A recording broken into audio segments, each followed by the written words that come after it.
This is the On the Mark podcast, bringing you facts, opinions, and personal experiences from the outdoor industry. I got the opportunity to shoot an AR-15. That was one of the funnest experiences that I've had. It's pretty exciting. It's a big rush. Presented by Sightmark, an industry leader in optics, bore sights, night vision, and more. Make your mark. All right, today we're going to do something just a little bit different here. I want you guys to go to Sightmark's Facebook and Instagram page. And near the top, you're going to see some posts for a giveaway we're doing. The giveaway is a Sightmark Mini M-Spec, a 9mm bore sighter, and let me double check. We partnered up with Firefield, and they are throwing in a BattleTech laser light. So this is going to be good for any of your full-size pistol setups. The Mini M-Spec does come with 3 mounting options, so you can even put it on a Picatinny rail on an AR platform. It also comes with the riser mount, which is a skeletonized mount that will allow you to use your iron sights if you like to. So it's kind of a neat little giveaway there. But the reason I want you to go look at it, even if you don't need that product, maybe you don't have something to put it on, I want you to go ahead and sign up for that giveaway, just so that you know the process of how to do it. It's one of those where you go to the link and it's got several different ways that you can gain more entries. And the reason I want you to do that is so that you kind of get the experience of knowing what to expect, because in a couple of weeks, we are doing one of the biggest giveaways since I've been here. I'm talking about, around the range of a $10,000 giveaway. And that's all I can say about it right now, but it's going to be big. You're going to want to sign up for that one. So sign up for the one we've got going on right now, so you know how to get there and do that effectively whenever we get the big one going here in a couple of weeks. So stay tuned for that. Today in the studio, I have Will James with Defender Outdoors. Will, how you doing today? Hello, Washington. Just kidding. Hey, Texas. Doing great. Will, tell us a little bit about yourself. How'd you get to where you are today? What made you want to get started with Defender Outdoors? It's a great question. It's God and a little bit of luck. So I started in commercial real estate with the Staubach Company, which has nothing to do with the gun industry. My uncle, who had started a training company, I would go out and help them set up, load mags, that kind of stuff. I was always really interested in it. And then I jumped ship and went to an investment bank and really didn't like what I was doing. And where the God thing comes in, I was going to a ranch with a friend of mine, an acquaintance of mine in Fort Worth. They had started a cop car building business, or had gotten an FFL. We're starting an online.com business. And he basically asked me, would you like to partner with us on this and run this side of the business? Never intended to open an indoor gun range, never intended to open an outdoor gun range, a kind of evolution over time. Yeah. But the building kind of fell in our lap, a 43,000 square foot building that was already ballistically sound. It was an old pecan processing plant. And so we traveled the country, looked at a bunch of these so-called gun tree clubs, type, higher end retail and range and training establishments, kind of took what we liked from quite a few of them and trashed the stuff we didn't like, and built Defender Outdoor Shooting Center, which was our first location in Fort Worth. Okay, very cool. And how many locations do you have now? So we have 3 locations now, 2 of which are open to the public. One outdoor, 160-acre trap skeet sporting clay, 5-stand facility, all shotgun and archery, no pistols, no rifles. Wow. Defender Outdoors Clay Sports Ranch, and then Defender Outdoors Shooting Center, which is just west of downtown Fort Worth, 43,000 square foot, indoor, 30-plus lanes. We've got rifle lanes, a simunition shoot house, 6,000 square feet of retail. Big lounge areas, lots of training classrooms. Pretty cool place if you haven't had a chance to see it. What goes into setting up an indoor range? What kind of safety measures do you have to do to be able to shoot indoors? How much time do we have? I'm kidding. The reason I'm bald today is because we opened an indoor gun range. So apart from the ballistics and the steel that you got to set up, bulletproof glass, meet all the OSHA requirements. Then we got to meet the air safety standards, which is also technically OSHA, but just the air handling equipment alone, it's moving positive pressure, it's negative pressure downrange. So if you set off a fire extinguisher at the firing line, you couldn't walk and catch up to that cloud of smoke. It's pulling everything downrange, which is then getting passed through HEPA filters and 3 other stages of filtration before that air is recycled back into the range. That's pretty cool. It's pretty nuts. Yeah, I actually did not know that at all. That's actually really cool. You ever look at the top of Defender Outdoors, you'll see why. Yeah. It's like 4 school buses of HVAC up there. Oh, wow. So what screwed you guys up more, COVID or ammo shortages? I would say early on COVID, we had just decided to acquiesce to the city's request to shut down our range space for a relatively short period of time.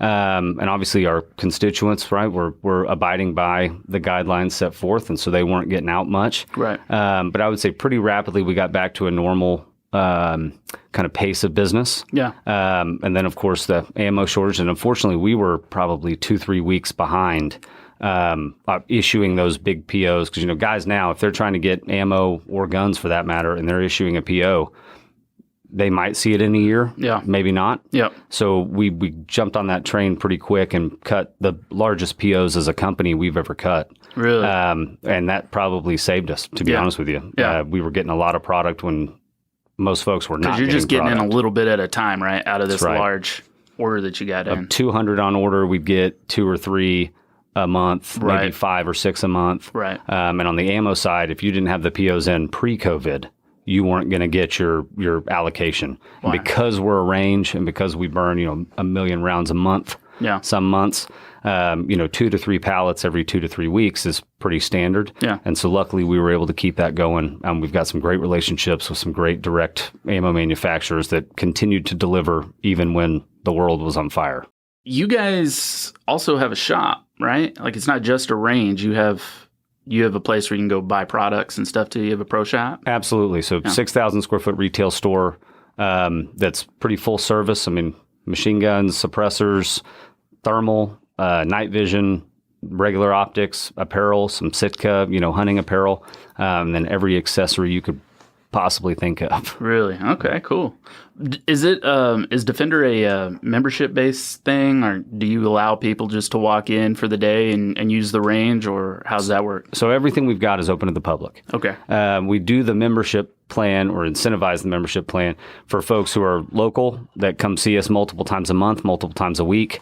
We wanted to be able to give back to them. So we do that through making sure they're guaranteed to get on the range. Okay. Making sure that they get discounts in the retail store. They get discounts on ammo purchases, discounts on training. If they want to host an event or host a board meeting with us, they get discounts on that. Okay. So we try to make sure that they're taken care of because they're the folks who keep us in business, really. Yeah. Then, we'll have tourist buses show up with 60 folks from out of town. And we do our best to accommodate everybody. But if we've got a member that wants to get on the range, they're going to get on the range. They're going to get on. Yeah. Yes, sir. Okay. Very cool.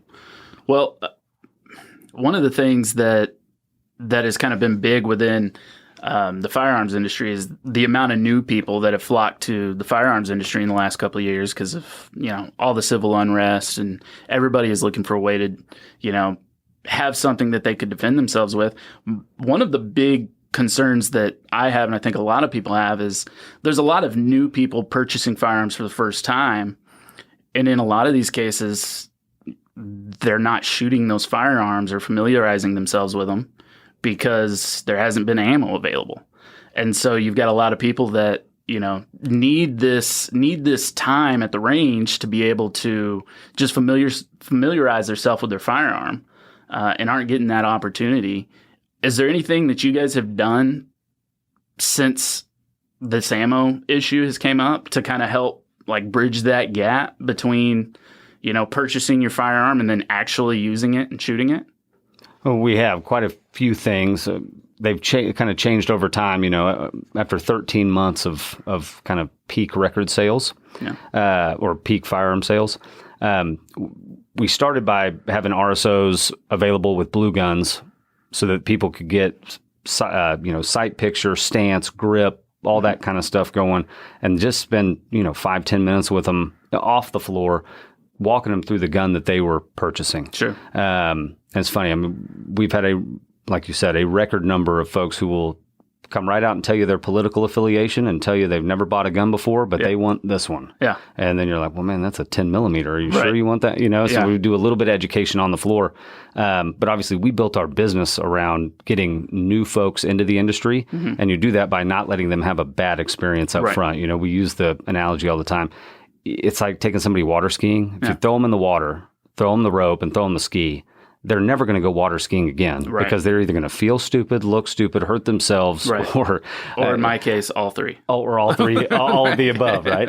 And so we really want to make sure that we don't give that experience to somebody. And so talking to them about caliber, explaining, recoil, explaining safety feature of the gun, the function of the gun. What are they going to do if they have to use it? Do they know how to load it? Do they know how to unload it? And so it's kind of quite a bit to learn about a gun, as you know, when you first buy one. So we started them on blue guns, trying to get them just holding the gun right, trying to get their finger out of the trigger well before, they were intending to use it. Walked them through the loading, unloading process. But that's about the max we can do, for free. And so we encourage everybody to come. We changed our private lesson pricing. We added instructors so that we always had somebody available. But still, we can't make somebody take advantage of that. So we've started rolling out some more free classes. And they fill up pretty darn fast. So it's just hard to service everybody. Is a free class like if you purchase a firearm, you get enrolled in this free class, which you can attend later, or no? So it's actually a membership class. It's Members Handgun Performance, and we run multiple a month. And it's all different disciplines every time because we want to keep it new and fresh and fun. But you're definitely learning quite a bit in those classes. And our intro classes also fill up. And that's a great one to do. If you're a new gun owner and you're in the DFW Metro, an intro to handgun class couldn't hurt anybody. I mean, hell, somebody who's owned a handgun for 10 years could probably benefit from refreshing on some of those things. I think to me, it seems like there's a whole group of these new gun owners who need to go get some range time, need these classes to be able to get their training. And then, like you said, people that have shot their entire life but never went to a training, have never been to a gun range. You look at I'm a classic example. For instance, I grew up on a family farm. I had the luxury of being able to fire a firearm off my front porch outside of city limits. Nobody's going to say anything about it. So I had never been to a range until just a few years ago. And it's funny because I'd been around firearms for my entire life, very familiar with all the firearms that I've shot. But there was a hesitancy, I was a little bit uncomfortable about going to a range and doing it because you get that in the back of your mind of like, well, are these guys going to be, judging me the whole time I'm there? Or I don't necessarily know the proper range etiquette. Like, am I going to get kicked out of there as soon as I step in, or are they going to know I don't belong or something like that? I don't think you're the only one that feels that way, to be honest with you. I feel like there's a lot of people that feel that way, and I think that there's a lot of people that need the classes and need that time at the range that don't take advantage of it because of that. If you had 1,000 people that were standing right here in front of you that all fit into that category, what would you tell them? I would tell them that the time on the range is invaluable. And our guys, we actually have RSOs on the range. They're not behind glass. They're not on the other side of a wall. And they are there solely to help you. Okay. So if you don't ask for help, they're not going to come up and help you unless you're, violating one of our safety protocols, which clear, is a good thing to learn. Know what to do. Yeah. But you essentially, they're helping people all day, every day, and they're not charging for it, right? I mean, you're on our range and you're there to have fun. They're going to be there to make sure you have fun and learn something while you're there if you want to. Sure. But now add the ammo shortage on top of that. Even if somebody bought a new gun, they want to go to the range, they're thinking, well, there's no ammo available, which is one of the things additionally to kind of follow up on a question you had before. We've had to allocate ammo specifically to the range. And then specifically to retail. Sure. So, a gun range that has no ammo is a gas station with no gas, which some people are getting to experience now, I would assume. Yeah, there's a lot of people. They don't go to that gas station for very long, right? Yeah. And so we've run out of ammo before on the range, and we've kind of vowed never to do it again. Right. So we actually have less to sell to the general public out of the retail store just to ensure the range does not run out. Continue to go, 100%. Absolutely. Yeah, that makes a lot of sense.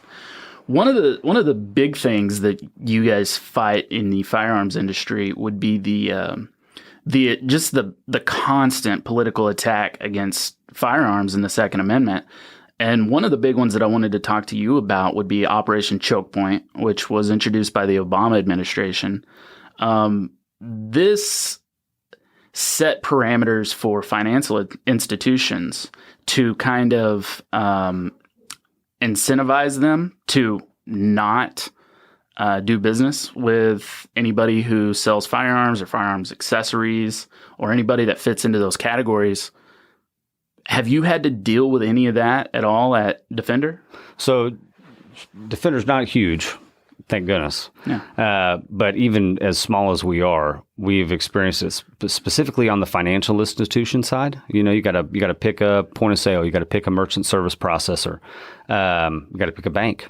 Yeah. And we definitely experienced it early on, some folks that would just absolutely not do business with us because of the nature of our business, Really? Which made it a little more difficult to go shop and find a really good merchant service rate. As you know, anybody that is running credit cards today is getting charged something for processing those cards. Sure. Well, some of the folks that offer the most aggressive rates will have nothing to do with us or our industry. A lot like social media, right? I mean, Right. Defender Outdoors is blacklisted across the board. Wow. On every social media platform you can imagine. Yeah. From advertising, from promoting, from sponsoring, anything that if we want to get our message out, hey, we're doing a bunch of free classes for Train a Teacher Day, right? If I wanted to advertise that, not one of those ads would get approved. Right. No, we run into the same issues here. And what's so frustrating about it when you talk about the social side of things is we might create a whole campaign centered around a general message and build out different ads that would release at different periods throughout the month, all focused around the same campaign. We'd submit them all for approval. These are paid advertisements, and then they'd get denied. And we'd contact them and be like, "Well, what'd we get denied for?" And they would always come back, if they came back with an answer at all, they'd come back with, "Well, you got a firearm in this photo. You can't show the end of the gun. You can't show the muzzle." And we're like, "Okay." So we restructure everything and we chop off the muzzle on every ad we produce, and then resubmit and we get denied. And then they come back and say, "Well, some other absurd reason. The stance that shooter is in is pointed 45 degrees towards the camera view, so we don't want it to look like it's pointing at the person looking at the device." Kind of making it up as they go. And it feels kind of like they're just making it up as they go, and there's no way that we can be compliant with their regulations. And it sounds like you guys are kind of fighting the same thing. Oh, 100%. Normally, we don't get a response, to be honest with you. So if you ever see our Instagram page, our Facebook, that is 100% organic growth. Yeah. Just from people helping people, sharing our stuff with their friends. Yeah. And thank goodness that's out there, because I know for a fact that our reach has been reduced. Yeah. Because I can see it in our analytics that, I have friends that unsubscribe. I call them, I'm like, "Hey man, why'd you unsubscribe?" Yeah. I didn't. Yeah. I go, "Well, go look at your Instagram." And sure enough, they had to follow us again, but they didn't unsubscribe. Right. Which just drives me bananas. But it kind of leads us to, there's an interesting piece of legislation up right now. I believe it's the FIND Act. Yeah. And I'll be the first to tell you that I'm not the world's foremost authority on this stuff. But the general principle, as I understand it, is that Texas would basically deny any taxpayer dollar for state bid contracts, anything through the state or cities that would be taxpayer funded. Yeah. It cannot go to an institution that is practicing, any kind of discrimination against the firearms industry, manufacturer or retailer. That would be huge. It would be huge. The FIND Act, which is the Firearms Industry Non-Discrimination Act, was actually first adopted by Kansas, I think. And then since then, a few other states have picked it up and jumped on board, Texas being the latest one, which is great news. Happy to see that. Hopefully it gets passed. My worry is, just like Facebook and Instagram just changing the issue every time we contact them, if they do this, I understand that tax dollars won't be allocated to those businesses if they decide to discriminate against a firearms business. But to me, the scenario exists that potentially they could just say, "Well, we didn't approve them because of X, Y, and Z." Like they could always just move it to something else and not even mention the industry you're in.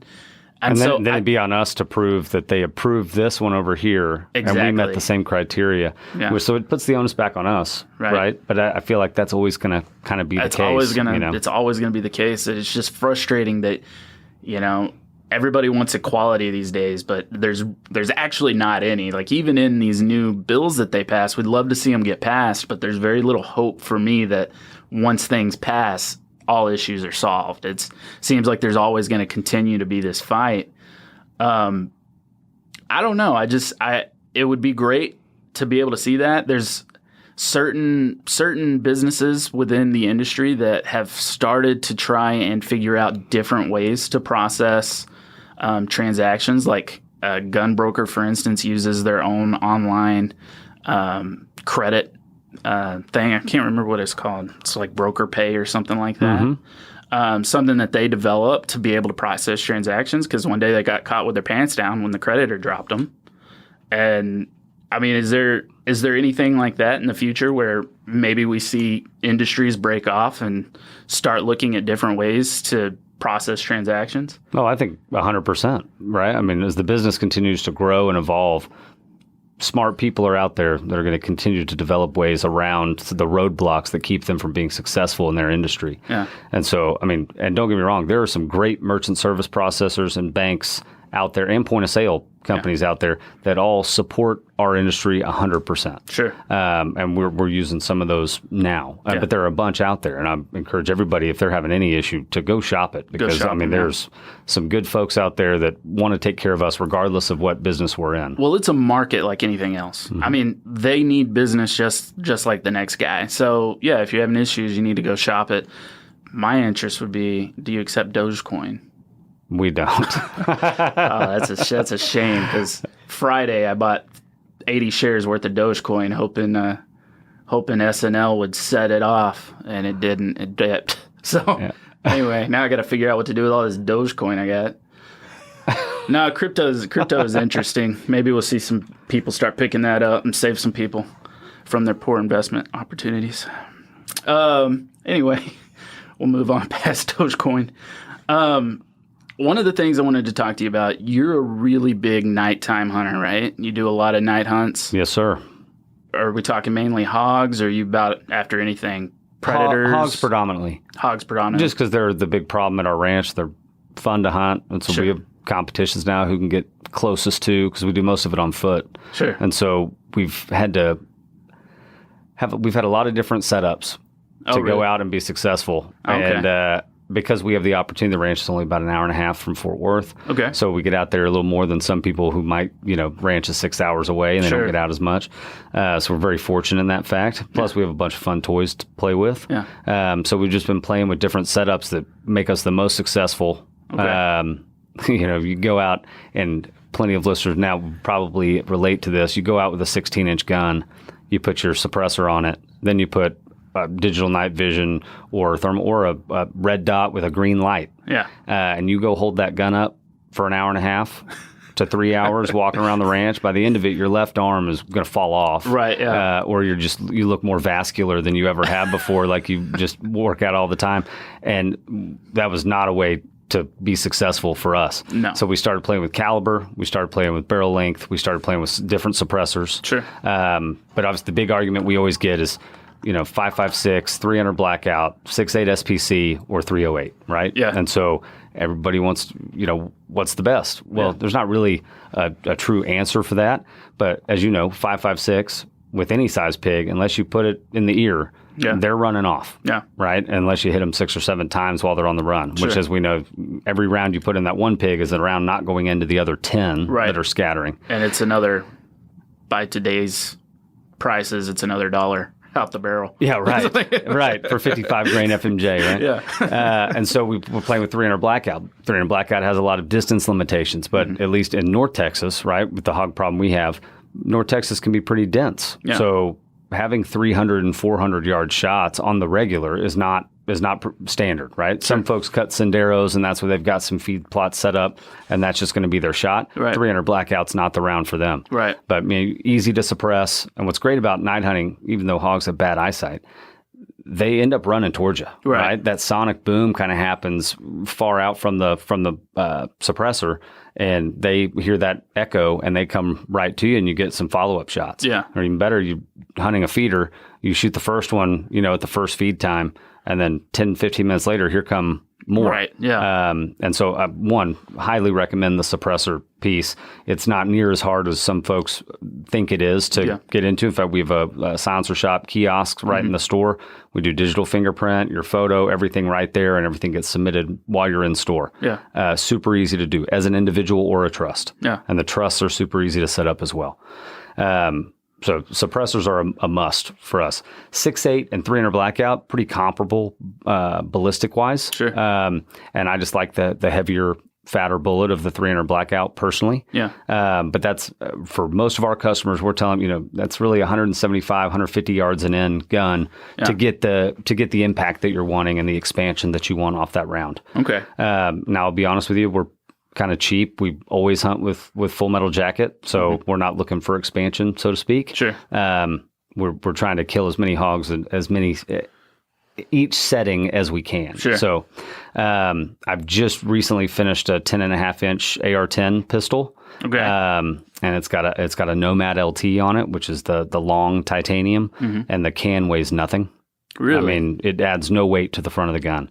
I can hold that gun up all night long and then some. Very nice. 7.5-inch 5.56, 10-inch or 9-inch 300 blackout. You can carry those around the ranch all day long, single point sling, and you can bring it up to and hold it there all night and walk around and do your darndest, right?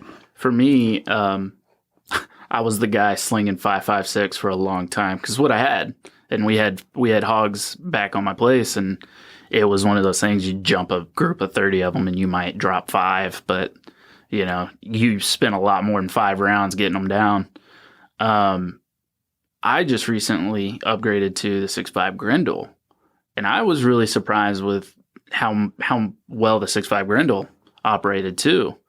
But you talk about, holding the firearm up all night. Do you ever fart around with any of these tripod systems or gun rests? So we do when we're hunting bigger fields and we're kind of somewhat stationary with like a little bit of movement. Sure. But honestly, most of our hunts we kind of a competition who can get closest to the group before their first shot. So y'all are like spotting them and then tracking them. Right now we're like at I think the record right now is like 12 yards. Oh man, which is nerve wracking, right? Because you're looking at the pig the whole time in the thermal. I've been there, but not because I want it to be. It's going to see me. You know? Yeah, right. Most people don't want to be 12 yards from pigs. Yeah. But the Kopfjager mounts are unbelievable when you're hunting big fields. Yeah. Especially because just how stable you are when they start to run. Sure. And you can get a good lead on them and everything's perfectly you can track flat. them real easy on that. It's really nice. Yeah. We just don't have that luxury very much because it is so thick. Right. We've got these little Sendero cut and we're just literally walking ranch roads and walking the feeders. Sure. And I would say, gosh, 20, 30 pigs in a night is probably pretty regular. Really? Just because, it's not a spray and pray type shoot. You know, if we got a good shot at 2 or 3 pigs, we'll take that shot and then we'll stop shooting. Right. And the other pigs that scatter, they stop running after a little while. Yeah. And they're trying to figure out what's going on. You just walk right up on them again. If you keep shooting, they're going to be in the next county. Right. Yeah, that's true. Well, especially suppressed. A lot of times, we have a piece of property about an hour and a half from here where they just recently went out and got some through device footage with some of our thermals through Pulsar. And it was interesting to see those pigs, how they behaved, because they hadn't been hunted heavily. But they were running suppressed, and they got some video footage of the through device, and they would shoot one and then just wait. And all of the other ones would scatter. But we're talking on open field with tree lines on both sides. But when they got to the tree lines, they would stop. And then they would just, you could tell they were trying to figure out what's going on. And then they just eventually eased back out. And they ended up being able to get 5 or 6 out of a group before they even realized that, they were slowly being picked off. That's the best when that happens. A little bit of patience pays off big time. Yeah. Because as you know, right, pigs really are ruining deer hunts for a lot of folks. Absolutely. And if you have exotics on the plate, the situation I told you that I was 15 yards away, but was not wanting to be, was I was hunting out at my place, and I decided I had just put a feeder up a month prior, but I didn't have my tree stand up yet. And so I decided it was first week of deer season. I was going to go and just lay down somewhere within a reasonable distance from my feeder so I could just watch that feeder for a while. And it was kind of in the thick, but I had a straight shooting lane straight to it. So I just lay down in this creek bottom. And about 30 minutes into it, I just started hearing all these rustling in the bush. And I'm like, oh, man, there's something coming. And then all of a sudden you hear the snorts start. And I'm like, man, they're there. And sure enough, big old Mama Sal walks up and pokes her head out about 15 yards from me. And I'll tell you what, that's adrenaline. That'll get the adrenaline going for sure. Yeah, I was like, I didn't know at that point. I didn't know how big of a sounder it was. I didn't know, anything about it. I shot her, and I was lucky enough that once I shot her, all she had was about 8 piglets with her. And the piglets, I mean, they just scattered in every direction, and they just kept stopping and coming and walking around. They didn't know. So I ended up shooting several of the piglets too. But that was nerve-wracking. I was not necessarily expecting to lay down and get a whole sounder of pigs walking up on me. Yeah, the only thing that'll make you feel better about that is when you've got 30-round mag and everything's ready to go. And I didn't. I had a bolt action 243. So I was not super excited about that. But after it got done, I was like, hey, that was kind of cool. But it was a little bit more of an adrenaline rush than I needed. Kind of makes you want to go do it again. It does I would be more comfortable with some thermals and a 30-round mag. But and we do a lot with digital night vision also. Sure. As you know, everything has its limitation. Right. But if you're going to go hunting, I got off of hunting with a spotlight a long time ago. Sure. Just because I really don't know what's beyond my target. Right. And as you know, people get into a lot of trouble with things accidentally making their way beyond the target. Right. You know what's back there. And so our first array into digital night vision, and we just learned that putting a few extra IR illuminators on it, I mean, it basically turns whatever you're looking at into daylight. Sure. You're not going to see heat signatures, and if you've got a bunch of brush, you're not going to necessarily see pigs way back in the brush, which is where thermal really becomes that next step in the night hunting, especially if you've got a thick piece of property. Right. But man, we've decimated some pigs. The Sightmark Wraith is an awesome little scope and super easy to get into. Well, the Wraith has been super, super popular for us. I think it's got an attractive price point. When guys get into night hunting for the first time, they generally take a progression into night hunting. There's not a ton of guys out there that say, I'll go hunting tonight. Let's go spend $6,000 on a thermal rifle scope. A lot of them are like, can I find something that's a little bit more reasonable, under $1,000? What's going to get me going? I'm tired of just like using my green floodlight and hoping that they don't run off, and so that's where the Wraith comes in. I think it's a great scope for the value. I personally have the 4x32, and I like it a lot. With a stock IR, I could see out to about 200 yards. So that normally when I'm hunting at nighttime, I'm looking at like 50 to 80 yard shots is going to be my sweet spot. So that allowed me to see much beyond them. So kind of covered your point there. But if you get an aftermarket IR, like the Sniper Hog's got a great one. I mean, you can push that thing out to 400 yards pretty easy. Oh, yeah. And I mean, hell, you could almost do a deer survey with it. Yeah. I mean, you can see it, everything crystal clear, record with it, which I love. We have a lot of customers that if they're going to spend the thermal money and maybe not the full thermal money, they'll get the handheld thermal. Yeah. Because then they're not holding their gun up all night. They can scan with that thermal and then run to digital night vision on their gun.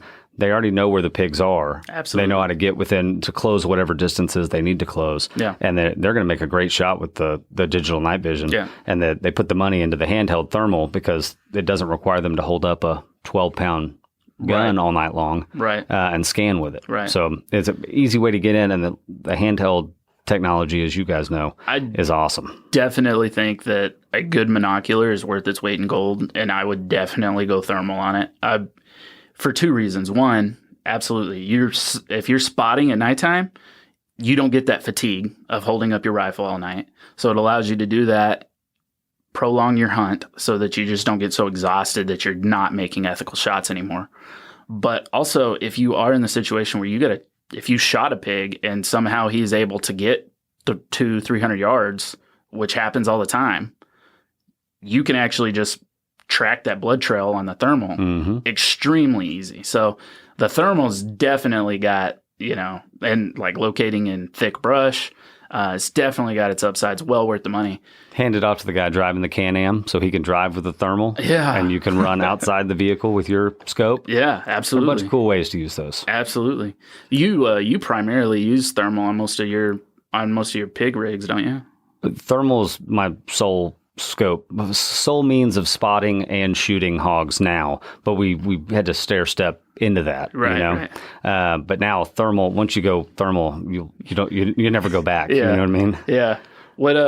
Which one are you using? Which scope are you using? So we run a couple different pulsars, and then we run an AGM on one, and we're about to start running a Fusion on one. Just because we like to test a bunch of different thermals. Sure. Everything runs on different batteries. Sure. Everything has different housings, different processors, different features. Some menus are super intuitive and some menus are absolutely backwards and written in Chinese. Right. And it's really hard to get familiar with the scope and there's zeroing so many profiles. Chinese knockoffs out there now. Yeah, the market, there's a lot. In my opinion, guns and ammo are one thing as far as progression in the industry over the last decade. But look at thermals. Right. Look at where thermal technology was 10 years ago and the price point of it. And now look at the size of the package, how much they weigh, the processing speeds, the image clarity, thermal detection distances, and not to mention all the built-in features. I mean, on the pulsars, every time we go, especially if I'm hunting with my kids, I'm watching on my phone with Stream Vision, and I'm telling my daughter, nope, not that one. Aim left. Aim a little bit higher. Breathe, because I see the reticle bouncing around. I can make all the adjustments for her scope from my phone while I'm looking at her image in real time. Which, I mean, what an unbelievable feature. Not to mention, then we get to go share the video with my son or my wife. Recording. Like, hey, look what my daughter did. And so I'm just feature packed, and I don't know of another thing in our industry that has progressed as far, not to mention price point, right? Price has come down. And technology has gotten better. Absolutely. As technology progresses. And so I've been real impressed with the advancement in thermal technology over the last decade. And it's advancing so quickly. I mean, it seems like we're coming out with a new scope every year under Pulsar. And even in Sightmark, the digital night vision the technology is advancing so much. I mean, we just came out with the 4K here recently, and the image quality is insane. We've sold quite a few of those. Have you? Defender, yeah. The image quality on it is just, I mean, it looks better than real life. Oh, they're awesome. I don't understand it. Like, it looks better than real life. I don't. All I got to do is show the YouTube video. Yeah. And I'll take that one. Oh, really? I don't even have to turn it on in store. Yeah. Which is pretty awesome. Well, it's nice because they're really easy to use. The digital night vision, the ones that we have here, the Wraiths, they're popular because you get that full color daytime, plus you got the green night or the white night. So you have an all around optic that you can use any time of day. I'm glad you brought that up, because not only on the infrared, on the night vision side and on the thermal side, a lot of folks out there think this is nighttime only. Yeah, can't do it. We run the thermals during the day. Sure. Yeah. Almost just as much as we do at night. Absolutely. And I got to be honest with you, it's honestly easier to track where those pigs go. Yeah. With the thermal during the day. Sure. Than if I'm using my standard optic. Yeah. So I know right where they ran to in the brush, and if I'm using my standard scope, I don't know where they ran off to. Right. I just saw what I saw when I shot, and then they were gone. So using thermal during the day and any type of scope that's meant for night during the day, I'm a big advocate of. They're actually really cool. We've had some conversations here at the office where somebody might see something on social and they're like, they're using that thermal at daytime. Like, that doesn't make sense. And I'm like, why? What's wrong with that? There's nothing wrong with that. Think about switch it over from white hot to black hot. Think about hunting rams. Like think about going on a ram hunt where maybe you spend hours glassing mountainsides, and with a thermal, you cut that time down to nothing. I mean, it's easy to just scan out there, pinpoint immediately where it's at. Tons of elk hunters. Yeah. If they want to find the elk in the timber on the other ridgeline. Yeah. Thermal is an unbelievable tool. Absolutely. Yeah, I don't think that I don't think that there's any issue at all with using thermal in the daytime. I am all for that at all. And if I spent the money on a thermal scope that, what they're running, if I spend a couple of grand on a thermal scope, I'll use it during the daytime. I don't care what anybody thinks about it. Darn right. Sometimes more than the gun. Yeah. Well, I think we're going to wrap it up here. So appreciate you coming in. Absolutely. My pleasure. Thanks for having me. If people wanted to go check your store out, where would they go? So at Defender Outdoors on Instagram, okay. And Defender Outdoors Shooting Center on Google. Actually, if you just Google Defender Outdoors, you'll get Clay Sports Ranch and Shooting Center. Okay. Both are in Fort Worth. So if you're in the area, we'd love to have you. Okay, cool. Well, thank you very much.